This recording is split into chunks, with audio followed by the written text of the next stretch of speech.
Magbabalik ensayo na ang Filipino boxer na si Nesty Petesio para sa paparating na Aichi Nagoya Asian Games sa Setyembre. Pero ayon sa atleta, under recovery pa rin siya mula sa kanyang eye injury.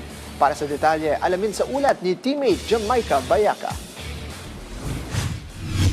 Hindi pa man ganap na naka-recover mula sa kanyang eye injury, umaasa ang two-time Olympic medalist na si Nesty Petesio na muling makakabalik sa ring at makakapag-podium sa Aichi Nagoya Asian Games sa Japan sa Setyembre. Matatanda ang sumailalim sa operasyon sa mata ang atleta matapos indahin ang injury na natamo habang nag-e-ensayo sa Muaklek, Thailand bilang paghahanda sa 33rd Southeast Asian Games. Matapos ang kanyang kampanya sa SEA Games nitong Disyembre, kung saan nakapagbulsa si Petesio ng bronze medal sa women's 63 kg light welterweight division, inuuna ng 24 anyos na boxer ang pagpapalakas ng kanyang kalusugan bilang paghahanda sa susunod na hamon sa Japan.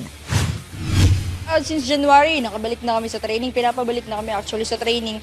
Ako, naka-under observation pa ako sa after eye surgery ko. So, nandito pa ako sa Manila and may mga events pa din. Actually, gusto na ako pabalikin ni Doc eh. Pero may isang follow-up check-up pa ako this coming April 7. And kukuha na ako ng fit to training. So, para clear lahat and wala nang problema. So far, so good naman. Okay yung recovery ng mata ko. Sana tuloy-tuloy na to. Para wala nang hassle, wala nang problema. Matapos gawaran ng parangal sa All Women's Sports Awards 2026 bilang isang Flame Awardee, target naman ni Petesio na makapag-uwi ng medalya sa paparating na Asian Games. Dagdag hamon pa, tinanggal na sa programa ng nasabing kompetisyon ang kanyang karaniwang weight class na 57 kilograms kaya kailangan niyang pumili kung sasabak sa women's 54 kilogram o 60 kilogram division. Sumali na si Petesio sa 2014 at 2018 Asian Games, ngunit minsan pa lamang siyang nakaabot sa ikalawang round. Ayon sa kanya, hindi man magiging madali ang kampanya, ito ang isa sa kanyang mga prioridad ngayong taon, habang buhay pa din ang kanyang pangarap na makuha ang kauna-unahang Olympic gold medal sa 2028 Los Angeles Olympics.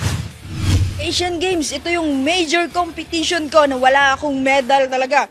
So I think pang third time ko na siya ngayon. So kahit anong kulay na medalya, basta ginto. Any color po ng medal. Isang karangalan yan, isang malaking ano yan sa akin. Ito lang sasabihin ko, walang hinto hanggat walang ginto. Jamaica Bayaka para sa atletang Pilipino, para sa bagong Pilipinas.